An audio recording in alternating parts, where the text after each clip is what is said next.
उसमें तो वो कुछ भी चला सकता है। अभी मैंने रास्ते में आते टाइम किसी ने मुझे लिंक भेज दिया, हनुमान जी इस बार कांग्रेस के साथ गठबंधन करके बोतल का निशान लेकर के आप लोगों के बीच में आए। और अभी भाषण में अपने बोल रहे थे कि भाई ये ज्योति मिर्धा वो ज्योति मिर्धा है जिससे तो अपना बजट का पैसा जो था, जो आप लोगों के लिए था, वो भी खर्च नहीं करा गया। मतलब इतना सफेद झूठ। आप लोगों को पता है मेरा शुरू में 2 करोड़ का बजट था 2 साल का, उसके बाद मेरा 5 करोड़ का बजट हुआ, तो मेरा टोटल 19 करोड़ का बजट बना था जो मेरा कार्यकाल था उसमें। और हमें ये ज्ञान पहले ही लोगों ने दे दिया था कि जितना आपका बजट होता है उससे थोड़ा 19-20 ज्यादा ही देना, क्योंकि कई बार क्या होता है कि कोई टेक्निकल दिक्कत आ जाती है, वो बजट लग नहीं पाता, फिर आपका बजट बच जाता है। तो मैंने 21.5 करोड़ के बजट की सैंक्शन करी थी। और उनका झूठ कहां पकड़ा जाता है? कहते हैं कि 10 साल बाद मैं आया, भाई मेरे बाद में तो सीआर साहब बने थे, तो बोले उसके बाद ज्योति मिर्धा को तो 5 करोड़ बचे हुए थे, मैं आया जब जाकर के मैंने वो पैसे खर्च करे। अब कोई बताया कि भाई मेरे तो बीच में 5 साल तक आदरणीय सीआर चौधरी जी मंत्री भी रहे और उन्होंने भी अपना बजट इस्तेमाल कर दिया। तो मतलब पहले ये कहा करते थे कि बजट लैप्स हो गया, फिर इनको किसी ज्ञानी ने बताया कि यार पढ़े लिखे हो, डिग्री तो आपके पास भी लॉयर की है, बोलो तो कोई ऐसा झूठ तो बोलो जो चल जाए। तो बोले कि ठीक है, क्योंकि एमपी लाइट का पैसा लैप्स नहीं होता कभी भी। तो फिर अब उन्होंने नई एक कहानी, ये झूठ के जनरेटर है इनके, अगर मैं कहूँ कि तार लगा दो ना 2, तो ये इतनी बत्तियां झुकाते, झूठ बोल बोल करके गांव के अंदर रोशनी करते। इतना इन्होंने अपना काम चलाया और पब्लिक को बेवकूफ बनाने का काम किया। अभी भी कई जगह अभी क्या भाषण दे रहे थे कि बोले अब की बार और भी बढ़िया है, अब की बार बोतल का चिन्ह आया है और हाथ में जब बोतल हो, तो मैंने कहा भाई हाथ में जब बोतल हो तो तब पुकार ही होता है। भाई शौक पूरा कर सकते हो लेकिन समाज का कल्याण नहीं हो सकता हाथ में जब बोतल होती है। तो उनको समझना चाहिए कि भाई जनता अब समझ गई उनके कारनामे। 15 दिन तक नाक रगड़ते रहे उस दिल्ली में बैठ करके एक नेता के कैसे करके मेरा गठबंधन करा दो, और आज बातें करते हैं कि ज्योति मिर्धा वसुंधरा जी के चरणों में जाके पड़ी रहती है। अरे कौन किसके चरणों में पड़ा रहता है तो सारी दुनिया को पता है। मैंने नाक नपवाई थी उनकी, रगड़ रगड़ के आधा इंच छोटी हो रखी है दिल्ली में, अपना टिकट लेने के चक्कर सिर्फ ये गठबंधन कराने के लिए।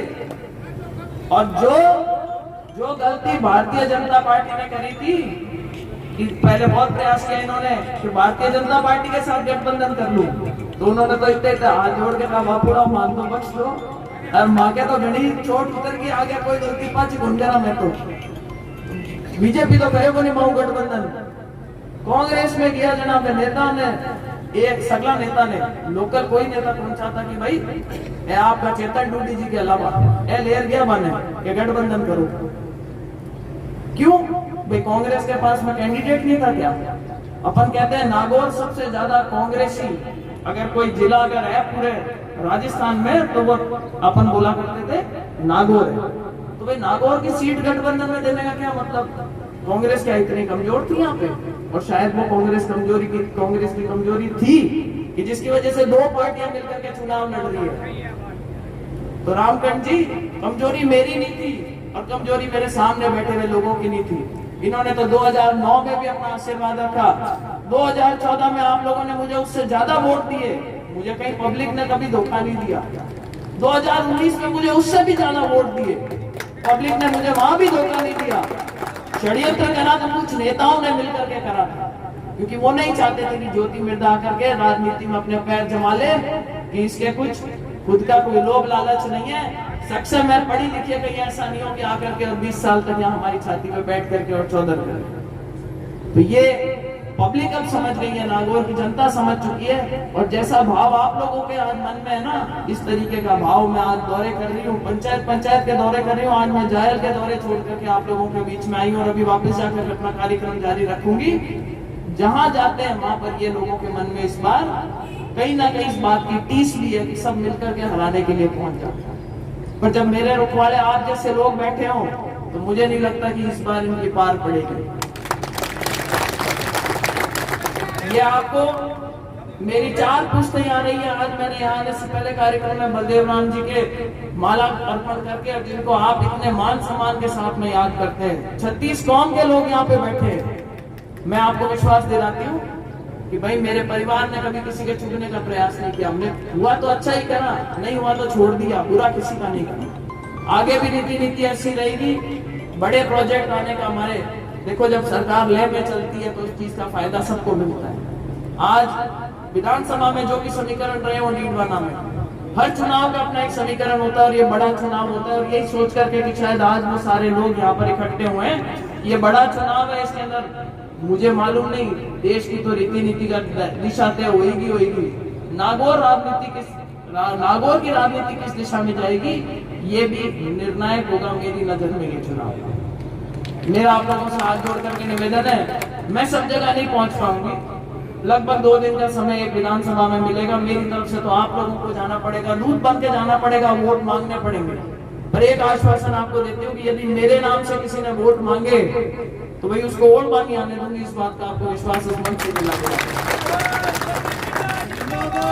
और 19 तारीख तक की तो बढ़ाऊं आपकी है, और 19 तारीख को अगर आपके आशीर्वाद से लोकसभा पहुंच जाऊं तो ये और विश्वास दिलाते हूँ कि 5 साल मेहनत करके और आप लोगों के दिलों में जो आज भावना है उस भावना को दोगुना करने का प्रयास करूंगी, ये भी विश्वास मैं आपको इस मंच से दिलाता हूं।